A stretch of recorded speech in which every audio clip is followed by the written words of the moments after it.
So he'll work on you until you call it nothing. What do you have to be grateful for? Nothing. Really nothing? What are you good at? Nothing? We went around the table the other day and I asked a group of people, what are you really great at? And it took us all a long time to answer. I wonder why that is. Because we're so humble, or because the enemy has messed with us so much now, because we're all on the verge of 40 and we've gotten so familiar with our deficiency. When you've lived in a deficit for a long time, it overshadows the oil that you do have. He wants you to despise your oil. He wants you to despise the season of life that you're in. He wants you to be thinking about how much time you used to have back before, or how much time you're gonna have when. Meanwhile, the question of the prophet is not what do you wish you had in your house? What do you have left? Because that's what God is going to bless, what you have left. You are his chosen vessel. And the oil you have is the oil you need. And the strengths you have are the strengths you need. And the experiences that you've had are the experiences that you need. But notice this, the oil only flows when it is poured. You can pray over it. You can cry over it, you can wish for it, but until you pour it, it will stay one small jar. If the enemy can't take your oil, he will try to get you to stop pouring. And some of you have stopped pouring. You got your heart broken. You poured your love into your last relationship and it didn't work out, and they left you and they hurt you and they turned away from you. So you stop pouring, and when you stop pouring, it stops flowing. You used to encourage people, and then you got discouraged and you stopped encouraging. But God told me to tell you, keep on pouring. I'll pour more when I get more. But the way it works in the order of God is it becomes more as it is poured. Isn't it just like God to command you to pour something that you don't feel like you have enough of? Strange instruction. I don't have much poured out. It's the weirdest strategy in the world, but I'm gonna tell you, I think this stuff works. I think as you pour it out, it becomes more. Really, I'm convinced of it, because I tried that thing where you feel sorry for yourself when you're discouraged. I tried the other thing where I encouraged somebody else when I felt discouraged. The first one took me deeper into my deficit and my discouragement. The second one is the weirdest thing, because I didn't feel like I had it to give. I wanted somebody to encourage me. And bitterness will keep you from pouring what you have while you wait for what you want. Eat and sleep bad, and that you do that. You do that. Discouragement is with gratitude. What messes you up is you focus on the thing that's not happening. And that causes you to get discouraged. So whenever you get discouraged, you have to change your focus from what's not happening to what has happened. And it straightens you out immediately. Because what causes the downslide is if you get wrapped up into what ain't happening, it get ugly, man. And it just snowballs. But you have to focus on gratitude. People don't understand how serious gratitude is. You know, it's a serious principle of success. It's hard to be miserable and grateful at the same time. You know, I learned this at my mother's funeral, man, which was like the roughest. That week of my life was like chaotic, man. I thought I was gonna die. My mama passed. I was 40. I didn't do good, man. I thought I was crumbling. I really, man, I didn't know what that was, man. The most important person to me was gone. I was crushed. I thought I was gonna die. And at the funeral, my mother was a Sunday school teacher for 40 years. And I'm devastated. My mother's in a casket. That's just not the picture I ever wanted to see, right? And I was struggling with her being up there. And the preacher stood up and he said, I know y'all hurting. I got 2 brothers and 2 sisters. He said, but I want y'all to look around at this church. My mama had been a Sunday school teacher for 40 years. Church was packed. It was packed. He said, the overflow room is full. He said, we've put up projector screens in the parking lot. We don't do that on Easter. We just set up projector screens in the parking lot because so many people then came to see your mother off. Said, because your mother meant something to everybody. My mama's funeral was filled with the hood, the gangsta pimps, the hustlers, the dope boys, the police, the politicians, church people. He started talking about, he said, look how full this church is. Look at the lives she touched. Look what she meant to so many people. We got people in this church we ain't seen in years. He said, look at this. And I want you to think of all the incredible things your mother has ever done. And then he started listing the things she had done around the church and what people had said about her. And we started smiling. And this was the first time I had smiled in a week. That week was ugly for me. And he said, now listen to this. You see the smiles on your face? He said, joy and depression cannot reside in the same space. So when you get down and you start thinking about how dark it is, I want you to remember everything your mother taught you that was good. And that replaced all the negative thoughts I was having. Because joy and depression cannot reside in the same space. Well, now, you got to take that concept and apply it to your life. If joy and depression cannot reside in the same place, when you get depressed and you get discouraged, you got to replace it with joy. Success is something you attract, not something you pursue. Success is looking for a good place to stay. So instead of going after it, you work on yourself. Personal development. See, the major question to ask on the job is not what are you getting? The major question to ask on the job is what are you becoming? See, the big question is not what am I getting paid here? The big question is what am I becoming here? Because true happiness is not contained in what you get. Happiness is contained in what you become. So that's our major subject for tonight, personal development. Of all the assignments Mr. Schoaf gave me at age 25, this was probably the most difficult. In fact, I'm still working on this one. I think it's an unending challenge to see what you can become. The next subject is called Basic Laws. And it's good to study the basics. And I call these basics primarily because they come from the Bible. Now, I'm not a theologian or a minister, and that'll be apparent. But Mr. Schoaf taught me that the Bible was a good textbook for ideas and stories and success equations, how to live the better life. I found out that was true. He also taught me that the Bible is as practical as it is spiritual, and I found out that's true. If you look at your bank account and your income and you're not happy, there's several places in the Bible to check to see what the heck's wrong so you can make the changes. And we're going to cover some of those tonight called basics. Okay, the next subject is my favorite, setting goals. Mr. Schoaf taught me how to set goals. What a favor that was. One morning at breakfast, shortly after I met him, he said, Jim, let me see your current list of goals and let's go over them and talk about them. He said, maybe that's the best way I can help you get a better direction started. And I said, I don't have a list. He said, well, is it out in the car or home somewhere? I said, no, sir. I don't have a list anywhere. He said, well, young man, that's where we got to start. He said, I can tell you right now, if you don't have a list of your goals with you, he said, I can guess your bank balance within a few $100s, which he did. And that got my attention. I said, you mean my bank balance would change if I had a list of goals? He said, drastically. That day I became a willing student how to set goals. And sure enough, learning how to set goals changed my life. And I often wondered why no one had ever taught me how to set goals up until age 25. I went to high school, but if they offered it, I missed it. I went to college for a year, never heard it. I worked for Sears, and to my knowledge, Sears never taught it, right? How to set goals. So here I am, age 25, married, my family starting, I've been to college, I'm working, and I still don't know how to set goals. But fortunately, when I was 25, I met the man who taught me how, and it revolutionized my whole life. Economically, socially, personally, it's incredible.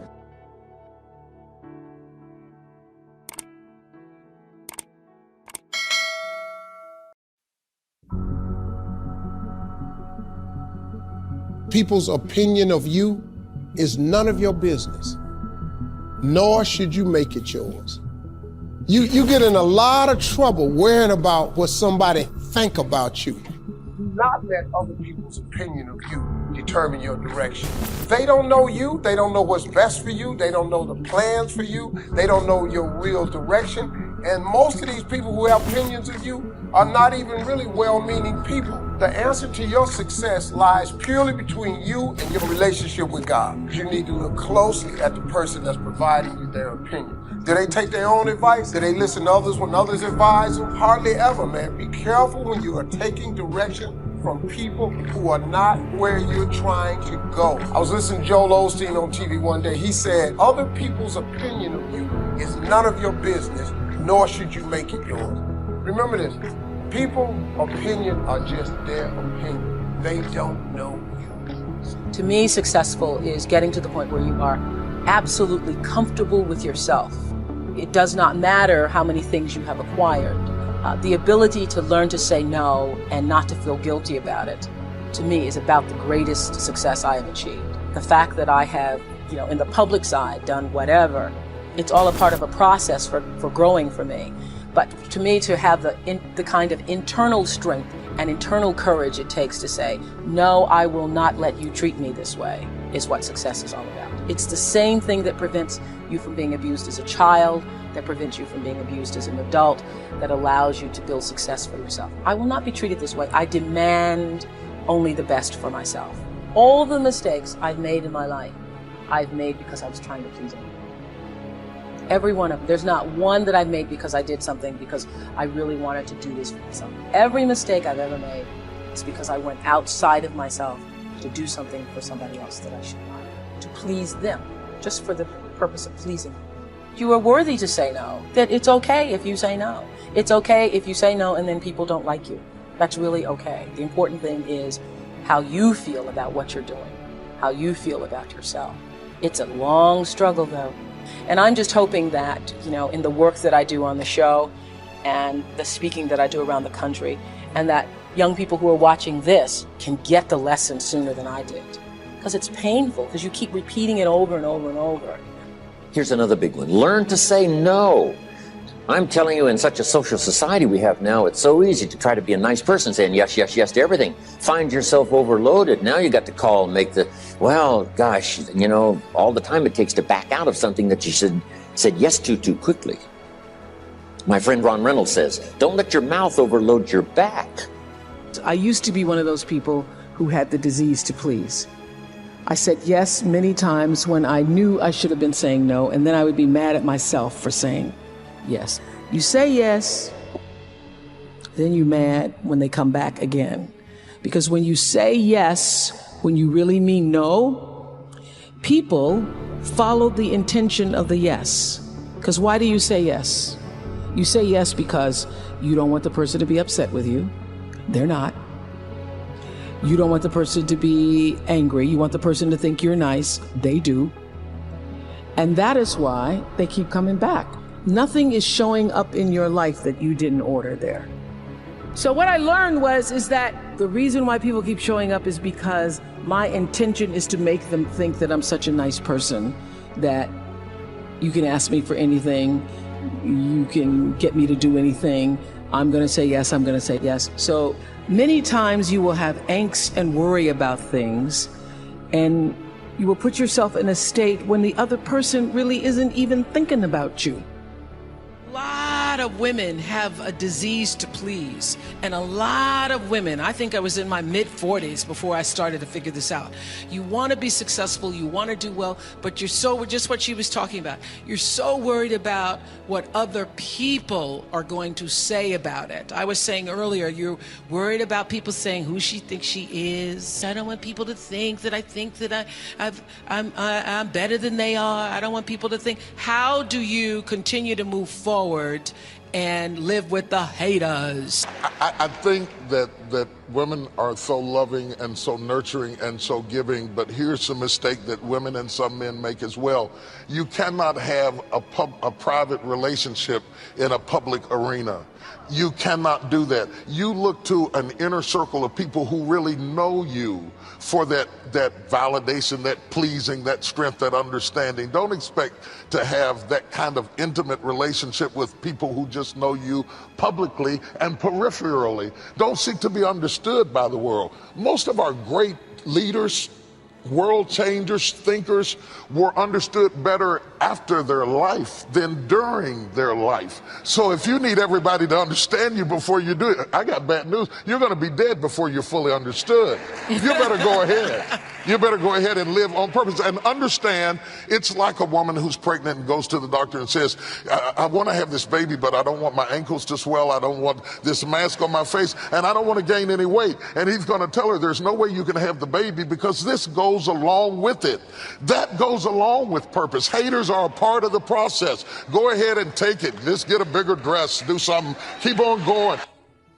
Some people, no matter what you do, are not going to be for you. Not everyone is going to like you or understand you. How much time are you spending worried about what they're saying? Trying to pay that friend back for making you look bad. You don't have time for all that pettiness. Let it go in one ear and out the other, and use that energy to move toward your God-given dreams. So one of my favorite quotes by Ralph Waldo Emerson is that the most difficult thing for a man to do is to be himself in a world that's constantly trying to change him.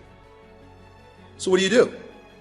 Easier said than done, but what I have to do is you've got to ignore everyone. If if you want to be true to yourself without being sullied by the opinions, either good or bad, negative or positive, because they're both forms of slavery, you've got to close your door, you've got to shut off your phone, you've got to shut off your computer.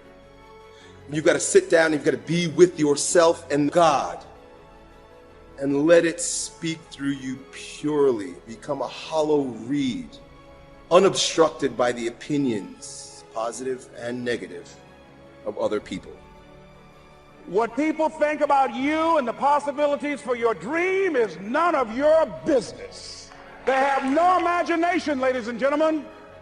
Let me share something with you. History is being read, but it's also being written by people with imagination. You've got to find ways to increase your sense of self-appreciation, because if you don't program yourself, life will program you.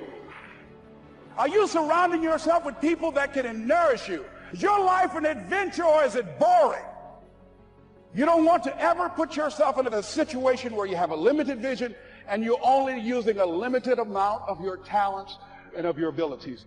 The first step before anybody else in the world believes it is you have to believe it.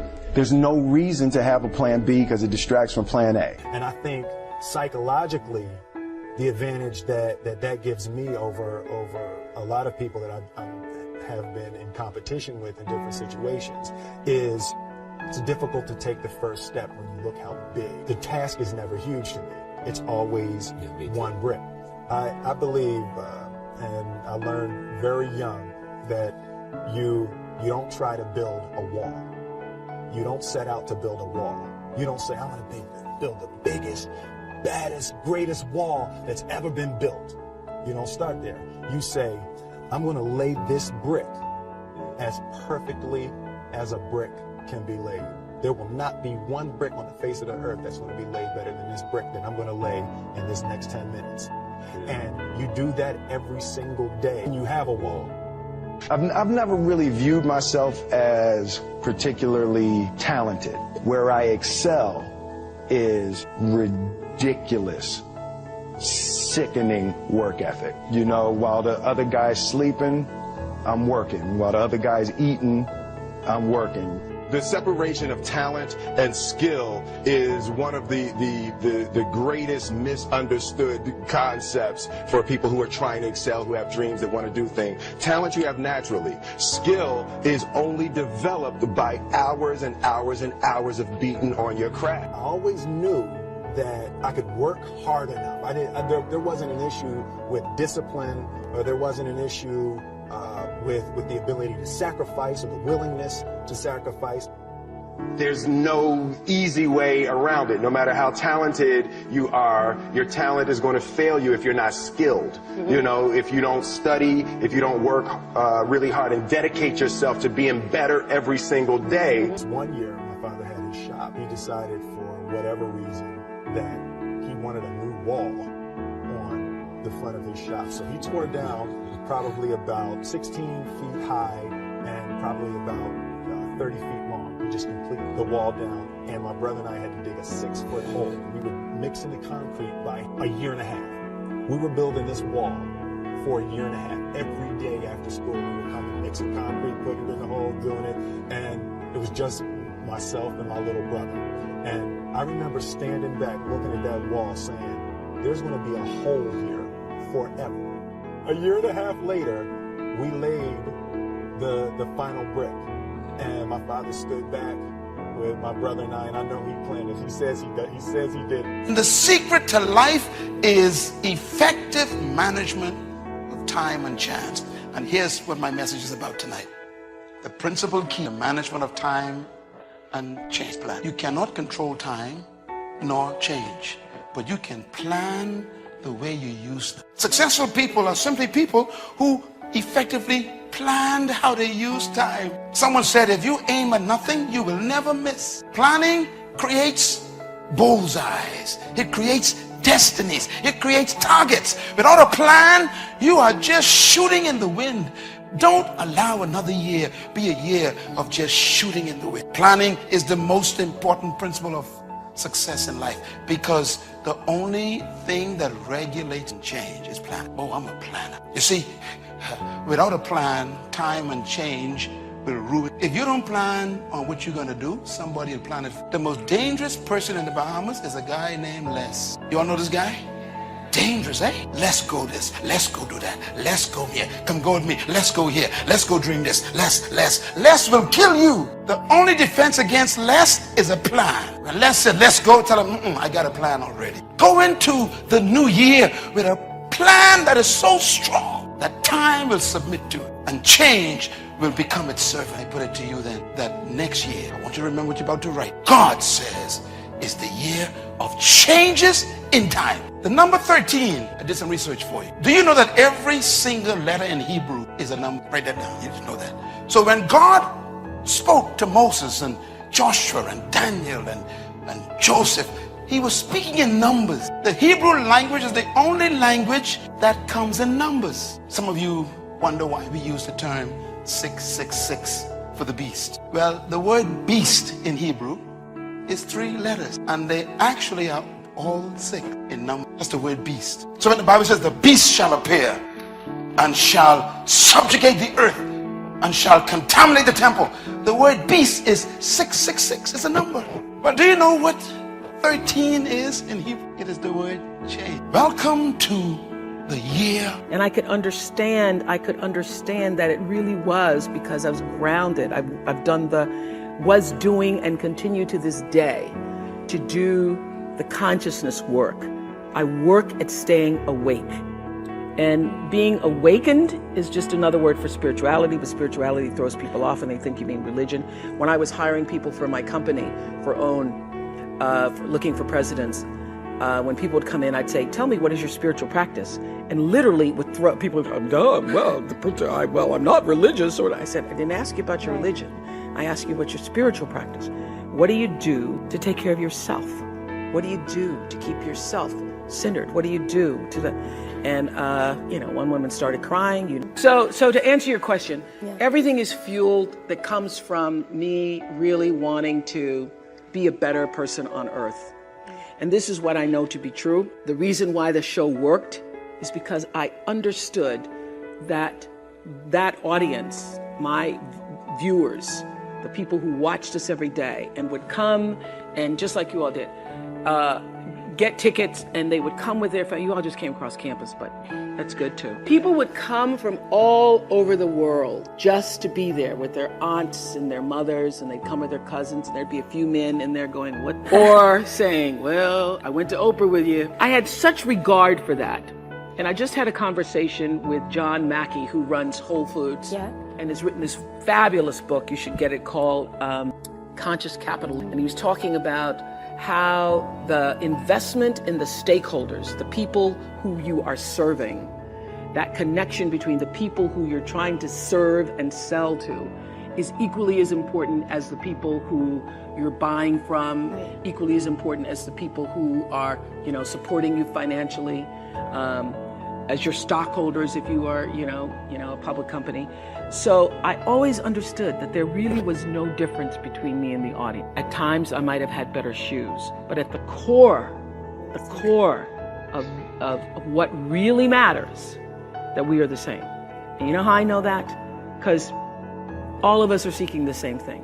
You're here at this fabulous school, and we'll go out into the world and each pursue based upon what you believe your talents are, what your skills are, maybe your gifts are, but you're seeking the same thing. Everybody wants to fulfill the highest, truest expression of yourself.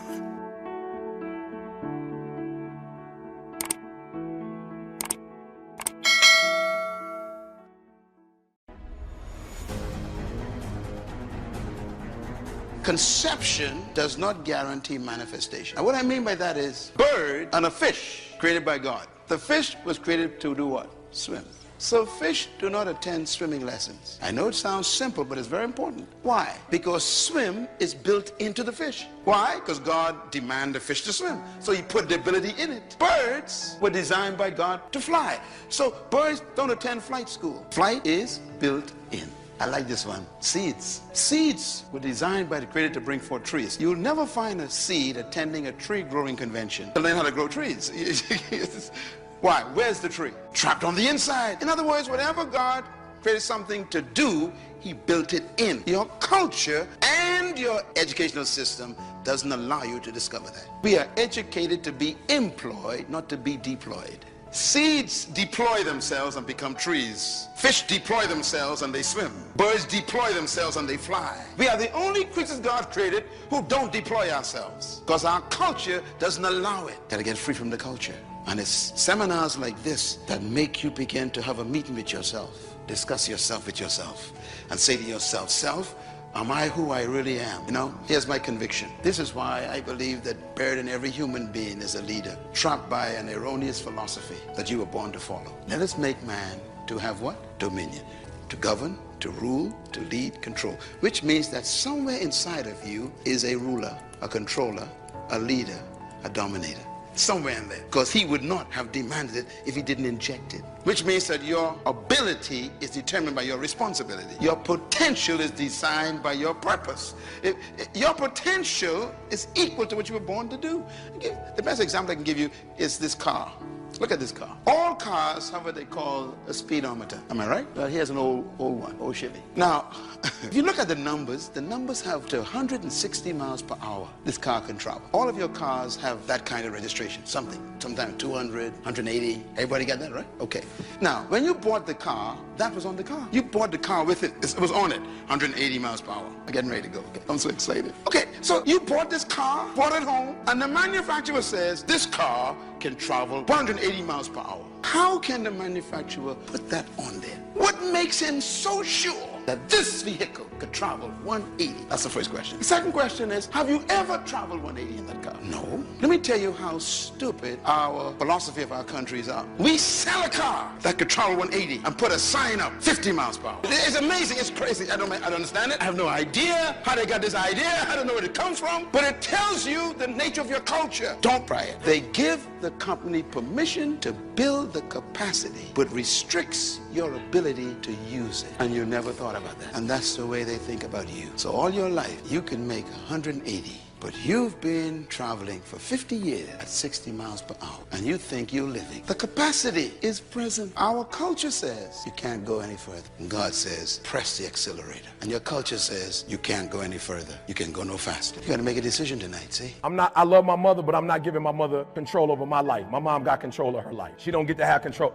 Somebody missed what I said. My mom don't have the right to tell me what to do with my life. My mom trained me, and I'm on my own now. Are you hearing what I'm saying? So number two, you got to get this. The only way you're going to get to where God would have you to go is to have control, because God has given you the freedom of choice and he ain't gonna make you do nothing. So number two, I need you to take the control back so you can get what God has for you. Now here's the third thing, and we're gonna get to the message that God told me to tell you. God told me to tell you to stop making plates for people who just trying to take it to go. Write that down. No, God told me to tell you stop making food for folks that just wanted to go plate. He told me to tell you that there's somebody in the room, your life is screwed up because you making food for people who just wanted to go plate. You are a great good person, you phenomenal, you got it going on, you making all these great meals, and it's a whole bunch of people coming to your house. And listen to me very closely. My grandma taught me when I was young. My grandma had 14 kids who all had kids. And my grandma said, I will cut you. You can eat as much food as you want at the house. But if I swear if one of y'all little jokers take something out this house, you get in the business in front of your mama. In front of your, because I used to whip their butt, I'm whipping your butt too. With a switch. Don't take no food out of my house. You can eat as much as you want when you here, but do not pack a plate. And most of y'all running with people who, when you fix food, they come to your house and take it to go plate. They don't bring nothing. They not trying to help you. All they in your life to do is take.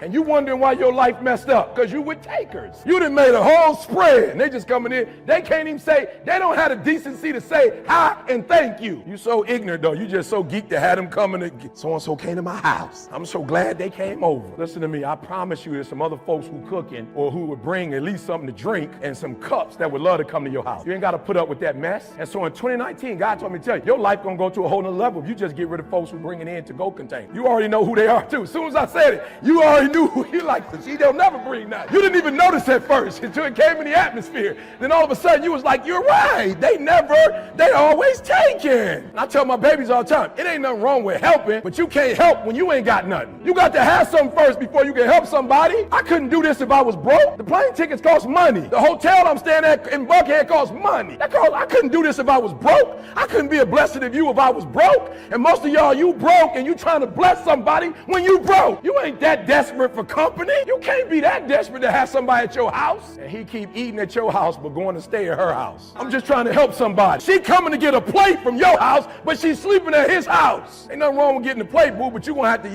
to stay. You're gonna have to at least stay. You know what I'm saying? I'm trying to put it in so you can understand. And so God is blessing you, but the little resources you got, you're giving them away. So what you're gonna have to learn how to do is you're gonna have to learn to bring people in your life. You know, you gotta pick certain things that motivate. The number one motivating thing for me, and I'm just being honest, was I was sick and tired of being poor. I was just exhausted. My mother was poor, my father was poor, my brothers and sisters were poor, all my friends were poor, all my relatives were poor. I lived in a poor neighborhood, we lived in a poor house. I was just like, wow, man, I watch TV, and I would see, like at Christmas time, my father would put us in the car and take us out to the suburbs to see the Christmas lights. And I would see these big houses, man, with lights all on them, and they had horseshoe driveways where you just pull in and go all the way around. That was amazing to me. You know, we would pull up in the driveway, got a back out. You know, I've been doing that, and I kept saying, I told my father, I said, Dad, I said, why don't we get one of these houses? He said, boy, I ain't got no money for this kind of house. He said, but if you work hard, keep going to church like your mama say, you can make some money, you can buy you one of these houses.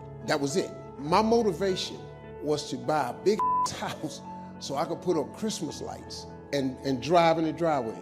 And I'm gonna tell you something, every home I have, every house I've ever owned or built, you got to pull in one way and drive all the way around to come out there. I have never built, lived, or owned a home that did not have that driveway with gates on both sides. Never. That was the biggest motivating. So my advice is, you have to find a dream that's so big that it overwhelms all of your fears and causes you to never give up. Now, you're gonna think about quitting no matter what you do. I mean, I've thought about it many times, but I always just kept thinking about that house. And I've always dreamed of buying my mother and father a real house. And you know, and before they died, I was able to do all of that.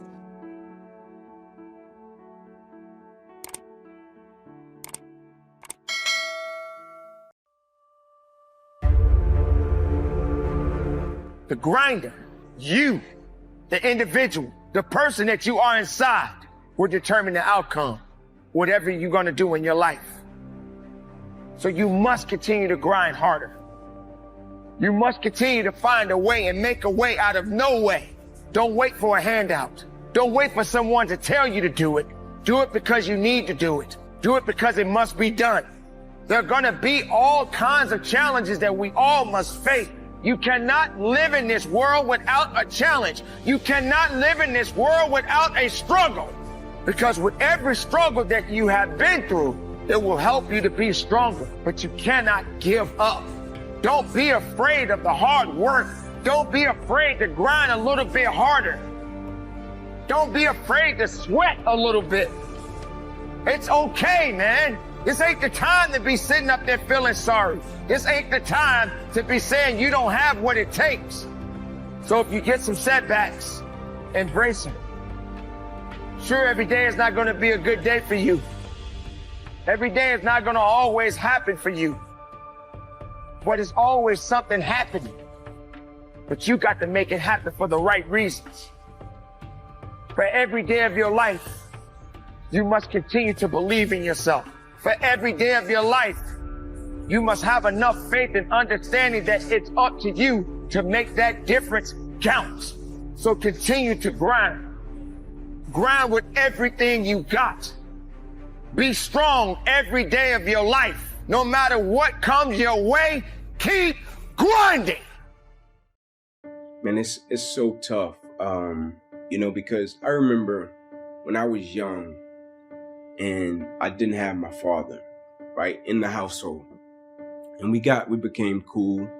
And I remember I used to live my life, and I had like, it was like a resentment toward him, right? Because I couldn't understand why he wasn't there early on. I just couldn't understand it, right? And like when I would be home and we would experience certain things, and me and my cousins would be asleep on the floor, right? And there were certain questions and things at times that I wanted to ask my father, and because he wasn't in the household, I couldn't ask him.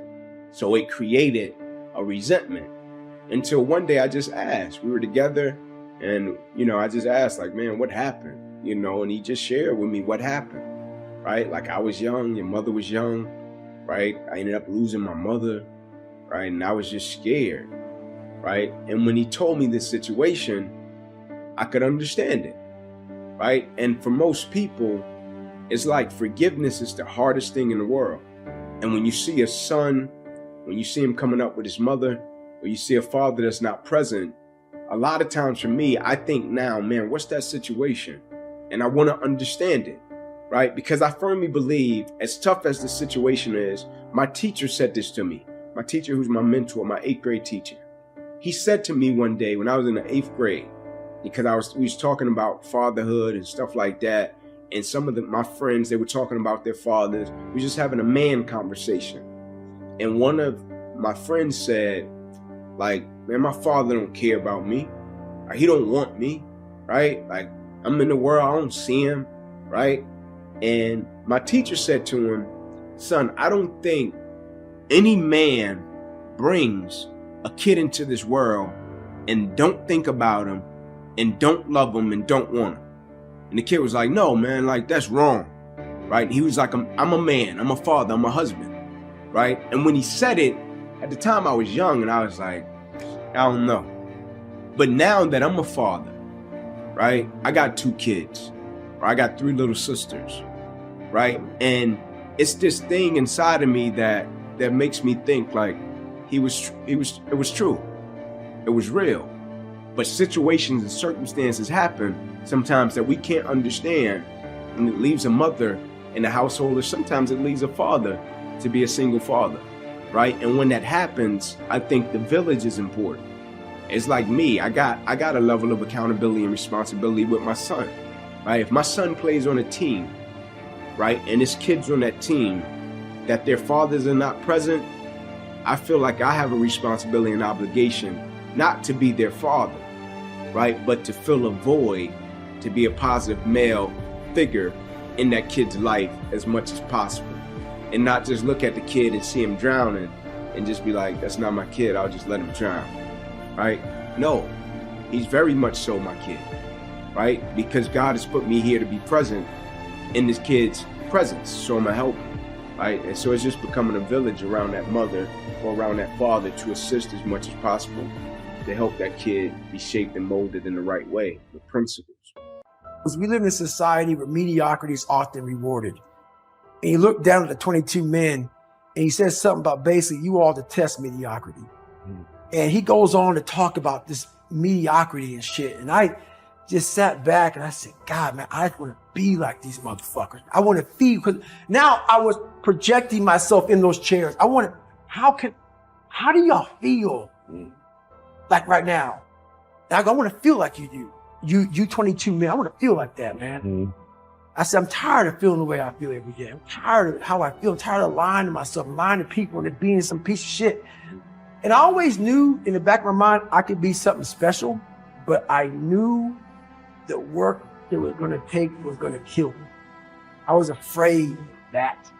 I was afraid of the brutality and the suffering I was going to have to endure. But I knew I could do something. But I'm like, I ain't trying to do that kind of work, man. I'm not trying to do that. So I chose the path of least resistance. So now my idea is, it became so haunting and daunting on me, myself. I said, I'm done. Fucking done. You're fighting. We all have 2 people. We all have 2 people. And I'm not saying you're crazy. We have the easy voice, which is that 20% telling yourself that I'm easy at 90% of my full potential, maybe 100% at that 20%. That's that voice that we all love. That's that very comfortable voice.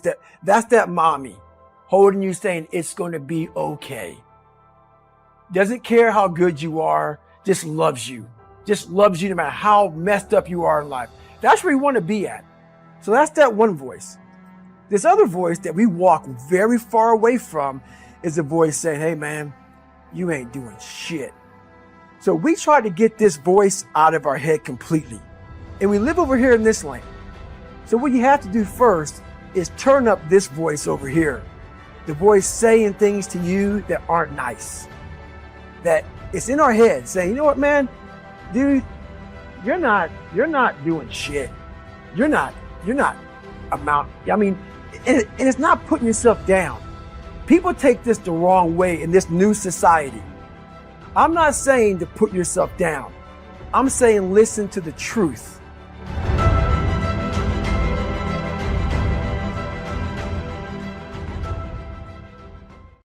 To challenge your ideas about yourself, because you came out of a history just like I did, where we were formerly oppressed by colonial imperialism, which taught us some ideas that were not true about you. You were trained to be maids and yardmen and farmers and workers on plantation and serving tea, cooking for people. You were not trained to own a business and build a company and lead a country and buy your own oil field or invest in your own gold mine. It's always somebody else doing it, because you've been trained that you cannot and should not try to own an oil company. And so we accept the idea. So our philosophy says we cannot own that. So we have been trained to be an employee, not an employer. As a matter of fact, we've been so brainwashed by the wrong philosophy that we are afraid to own thing. We are afraid of success. Even the religion we were taught reinforced our lack of self-belief. You know what you were taught for the last 100 years in religion. Your doctrine came from another country. Your belief system was imported by people who owned your forefathers, and they taught us songs to sing, didn't they? Songs like, I got a shoe, you got a shoe. All of God's people got a shoe. When I get to heaven, I'll put on my shoe. I'll walk all over God's heaven. Interesting song. So the enslaved, oppressed person sang that song, and they sang it to the master, the oppressor. They said to the master, I got a shoe, and you got a shoe. Both of us are God's people. We got shoes. You wear yours now, I'll wear mine in heaven. That's a dumb song. One way to deal with learned helplessness is to go with the flow for a short period of time, knowing this too will not last forever. Well, you remember a moment ago I said that I might have to leave soon? Well, I already left. But through the magic of technology, here I am, not at home, but in Hawaii. This is the power talk called On the Road with Anthony Robbins. I'm here in Maui, actually, looking out over the ocean. And so let's get back to our subject, which was beliefs. The power to create, the power to destroy. You and I need to take a look at what are some of the beliefs that can really disempower us. And I'll tell you one that clearly disempowers people that they think empowers them. And that is this belief that we must be realistic about everything. What does it really mean to be realistic? Now, what is realistic is different for everyone, isn't it? Was it realistic for a guy named Disney to look out over a big orange orchard and think, I'm going to build here a place that people from around the world are going to fly into and want to take their kids to, and it'll change the quality of how they feel about themselves. It'll make them have so much fun, and I'm going to build this amusement park in the middle of this orchard, and not only that, but I'm going to charge people just to get in. Now think about that. At that time, things like Coney Island, they charged for the rides, but you don't charge people to get in. That was, everybody told him that's totally unrealistic. Don't be ridiculous. It's never going to work. He was unrealistic, but you know what? He was accurate. See, when Mahatma Gandhi, a guy that was just a lawyer, who didn't really have any leadership capacity up until that moment, when he decided he was going to change the quality of life for his fellow Indians, guess what? It wasn't very realistic to think that with nonviolence, you could get the British Empire to give you your country back. He was totally unrealistic, but he was accurate. When a young man named Bill Gates saw in a magazine that there was this new idea called a personal computer, and that what it needed to be really launched was a system of operation. He called the gentleman who had manufactured it and said, I have developed a system that you can use immediately within your computer. Well, the man was a little bit skeptical, and he said, well, then come on down and show it to me.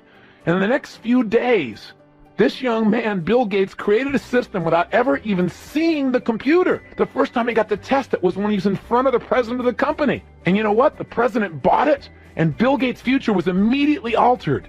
His optimism gave him the power to find out what he was capable of inside, to do the near impossible. And out of that one experience was launched a destiny for a company called Microsoft, which has changed the way people do business around the world. And it made Bill Gates a billionaire by the time he was 30. See, that's not realistic, but that's what makes America great. We go beyond realism. We create a new level of reality by starting with our thoughts, by starting with what's possible in our mind and taking that invisible and making it visible. But you can't do it when you're pessimistic, because when you're pessimistic, what you really are is fearful. See, most people are afraid to dream. They're afraid to be optimistic. Why? They say, well, I just want to be intelligent. I don't want to be Pollyanna like those people that are always pumping themselves up all the time. I'm a real person. I'm smart. Oh, yeah? You can be smart and broke. You can be smart and alone. You can be smart and fat. Smart is not the answer. Consistent action is the answer, and you will only take action if you believe somewhere inside of you that you're going to succeed in spite of the fact that you may have failed in the past, in spite of the fact that things don't seem to be working out for you. The bottom line is the past doesn't equal the future. You've got to have enough courage to be optimistic, because it takes courage. It's not being Pollyanna, it's being smart. That's the key. You have to believe in something that you can't see. You have to believe when you don't see no way how. You have to buckle down and keep believing. God is always coming. Here's the deal. The moment you ask God for something, he boxes it up and he ships it to you. Here's the problem with the pack. He never gives you the date that it's going to arrive. It's going to come. He just don't tell you when. If he told you when, it would destroy the relationship that's required to have an abundant life, which is faith. If God told you you were going to be rich in August of 2021, do you know how crazy you would talk to people from now until then? Because you know on August 21, I'm going to be rich. But he don't tell you when the package is going to arrive. So here's the deal. He wants you to stay in faith to receive the package, because he only delivers to faith. If you step off over here to I don't see how Boulevard, he don't ship. If you get over here to I don't see how Cirque does not ship, he only sends the box faith. So when he sends it and you'd have moved off faith, the package got to go back. It's just like UPS or the post office. If they send you a box and you ain't home, they take it back. That's how it works, man. Let me tell y'all something. Being successful is not a magic. You just have to learn the principle. I got nothing like that to tell you. I didn't finish school. I flunked out. I'm on my third marriage. Lost everything I've owned twice. Been homeless, lived in the car. I am telling you, your education ain't got nothing to do with it. Education ain't in the Bible. Emory is not in the Bible. It ain't Harvard. Ain't. Look, fine. Show me education in the Bible. No, man. It's your dreams and vision. A man without a dream or vision shall perish. That's what the Bible is built. It's what God puts in your imagination for you to have. Everything God wants you to have, he puts it in your imagination. Albert Einstein said imagination is everything. It's the preview to life's coming attraction. Everything you imagine is God showing you a preview of a coming attraction he has for you. And he puts it in your imagination so you can see what he got for you. So if you've been imagining that you're going to be rich one day, it's because God wants you to be rich. Now, when you going to ask him for it, and are you going to wait for it to happen? Or are you going to lose faith? Here's what Christians mess up at. Well, I guess it wasn't the Lord's will.